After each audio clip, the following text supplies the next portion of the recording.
Você já ouviu falar no boi da cara preta? Aquela figura que aparece na cantiga infantil, com a melodia suave e repetitiva, que muitos adultos usam para fazer criança dormir. Boi, boi, boi, boi da cara preta, soa inofensivo, né? Mas e se eu te disser que essa cantiga foi criada com um propósito muito mais sombrio? E se por trás dessa musiquinha de ninar, se esconde uma criatura real, uma força ancestral, nascida do medo coletivo e da dor de uma época esquecida? Antes de mergulhar nessa história assustadora, que vai mexer com tudo o que você acredita sobre as antigas cantigas infantis, já deixa o seu like aqui embaixo. Isso ajuda muito o canal a continuar trazendo relatos sinistros, mistérios brasileiros e lendas que você jamais imaginou que pudessem ser reais.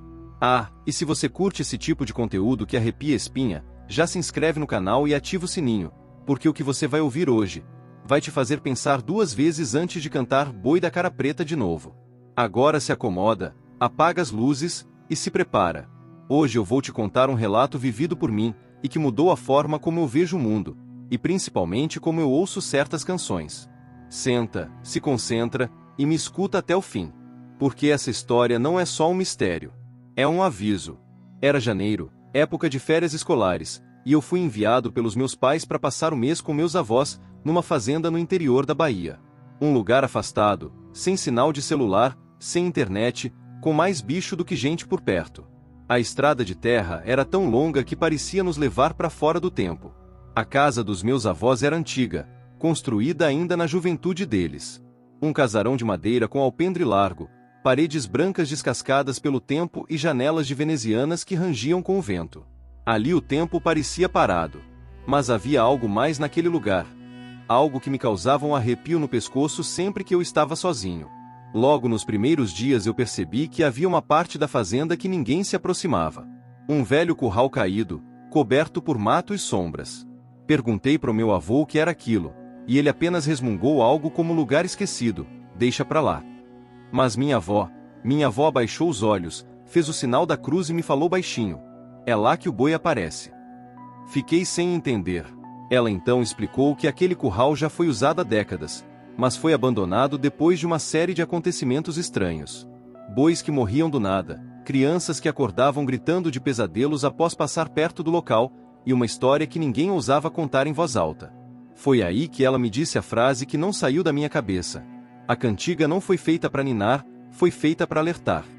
Aquilo me calou. No mesmo dia, à noite, não consegui dormir. Cada som do mato me fazia pular da cama. O uivo de um cão distante, o cricrilar incessante dos grilos, tudo parecia amplificado. E foi assim, nesse estado de inquietação, que resolvi sair com a lanterna escondida, atraído pela ideia de descobrir a verdade por trás da tal lenda. Foi uma decisão estúpida, eu sei. Mas na época, a curiosidade era maior do que o medo. O caminho até o curral era ladeado por árvores retorcidas, galhos secos e o cheiro de terra molhada. O silêncio naquela parte da fazenda era irreal. Sem vento, sem insetos, sem vida. Parecia que o próprio tempo segurava o fôlego ali. Quando alcancei a cerca quebrada, a madeira estalou sob meu pé. Entrei. E a lanterna apagou. Simplesmente apagou. Mexi nos fios, bati na base, mas nada. Escuridão total. Então ouvi um som, primeiro fraco, depois mais forte. Um mugido. Mas não era comum. Era grave, como se saísse de uma garganta gigantesca, ecoando pelas paredes invisíveis daquele espaço esquecido. Meu corpo gelou.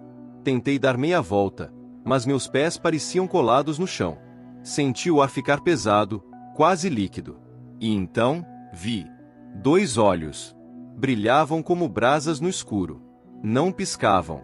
Estavam fixos em mim. A silhueta apareceu aos poucos, enorme, coberta por um manto negro de pelos, com chifres curvos como foices. E o rosto, meu Deus, o rosto, era completamente preto, como um buraco no espaço. Não havia feições. Apenas uma escuridão densa que parecia absorver tudo ao redor. E então, ele avançou. Não corri. Não gritei. Eu não podia. Estava preso. Aquela coisa se aproximava devagar, seus cascos não tocavam o chão, e ainda assim eu sentia o peso de cada passo. Quando chegou perto, ouvi uma voz, mas não vinda dele. Era como um sussurro em minha cabeça, de alguém muito antigo, muito cansado. Dizia: a dor ainda vive aqui, a dor nunca dorme. E então, em um lampejo, a lanterna reacendeu. E o boi sumiu, como fumaça levada pelo vento. Meus joelhos cederam. Desmaiei ali mesmo. Acordei já em casa, com minha avó me olhando com olhos marejados. Você viu, né? Ela disse. E então me contou a verdadeira origem daquela criatura. Décadas atrás, naquele mesmo curral, trabalhadores escravizados foram torturados e mortos. Um deles era um vaqueiro negro, conhecido por sua habilidade com os bois, que foi morto injustamente por um fazendeiro cruel. Na noite da sua morte, um dos bois desapareceu, e nunca mais foi visto. No dia seguinte, o corpo do vaqueiro foi encontrado, mas com olhos de boi. Desde então, diziam que sua alma se fundiu com aquele animal, criando a figura do boi da cara preta, um espírito de vingança, dor e silêncio, que aparece para quem ignora os sofrimentos do passado. Depois de ouvir isso, nunca mais voltei naquela fazenda. E até hoje, quando ouço a cantiga do boi da cara preta, minha espinha arrepia. Ela não é apenas uma canção. É uma memória viva. Um lembrete de que algumas feridas não cicatrizam. De que a dor, mesmo calada, encontra formas de se manifestar. E agora me conta. Você já sentiu a presença de algo que ninguém vê? Já ouviu histórias assim da sua família? Comenta aqui embaixo, compartilha com alguém que ama uma lenda brasileira, e se inscreve no canal porque toda semana tem um novo relato que vai fazer você repensar o que é real e o que é esquecido. Até o próximo vídeo, e cuidado com a noite. Ela guarda mais do que sonhos.